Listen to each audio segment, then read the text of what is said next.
Hello seekers, welcome to Prince Astrology, your one-stop astro channel. Moon will make its move in the sign of Pisces late in the evening of 11th of December. Until the night of 13th, Moon will be in the sign of Pisces, the water zodiac sign, the zodiac sign which Moon kind of loves because Moon is a planet that controls and dominates water element.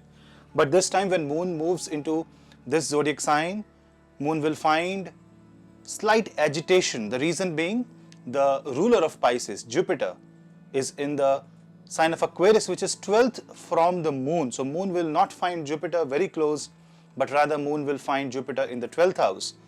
This will make Moon very much insecure. On the other hand, wherever Moon will go, Moon will try to gain access to the second house from the Moon, which is the house of resource. Second from Moon is the house of security, the mental security, and that house is controlled by Aries, which is ruled by Mars, which is in turn with Ketu in the Anuradha nakshatra.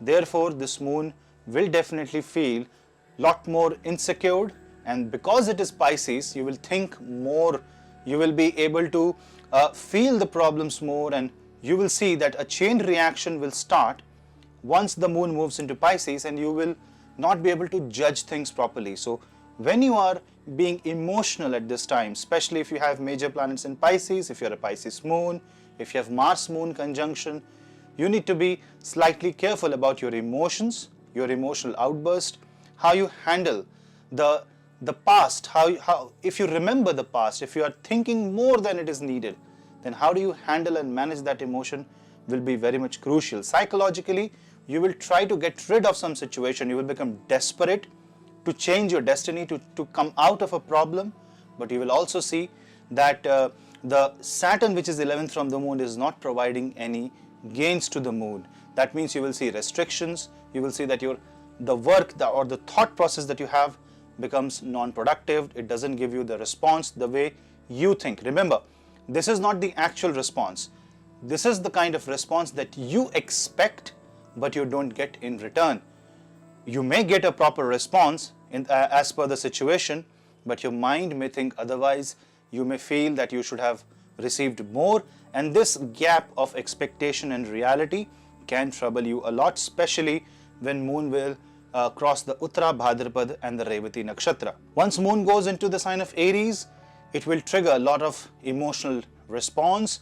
It will make you very much angry, so avoid being short-tempered, avoid venting out your emotions at wrong places and wrong manner.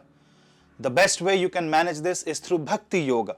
So if you can do the Nama Japa of Krishna and Rama, simple Hare Ram, Ram Ram, Hare Hare, Hare Krishna, Krishna Krishna, Hare Hare, Om Namo Narayan, Om Namo Bhagavate Vasudevaya, or simple Om Namah Shivaya. Simple name chanting will do wonders to stabilize the mind, stabilize the Moon, and stabilize the emotions. Anywhere, in any part of life, if you have to involve your emotions, then you have to be careful, because then it may mean that even a slightest trigger can make you think 100 different things because of the Jupiter presence in the 12th house. You will think more of losses, and it's like you will be thinking to fight a battle that will be in the future, but the battle may not be real at all. It may be just an output of your assumptions. So be very careful. If you simply scrutinize your action, if you simply compare the thought process with the possible reality, a possible future, and if that is justified, then you can absolutely go ahead with your plans. But if you think that you're thinking way too much or you have gone over the top, then you just need to wait, relax, just let it soften down, and chant the mantra of Mahadev, chant the mantra of Mahavishnu, and this will give you a lot of happiness and peaceful time, and also it will not allow you to take any compulsive or reaction depending upon the Mars and Ketu. See, Mars and Ketu in Anuradha can be very explosive. I have already put a video of Mars transit in Anuradha nakshatra, so you can watch that video for detailed analysis of the Martian energy. But this Martian energy will be 9th from the Chandra, and when it goes into the Aries, I will upload a video for Moon transit in Aries in the future, but Mars will have a Ketu energy. So for the next 6-7 days, a week or so, Moon will be slightly agitated, so be careful. So guys, that was a quick take on moon transit in the sign of Pisces. Please subscribe to the channel and hit the bell icon so that you don't miss another update. We'll meet in the next video. Till then, namaste.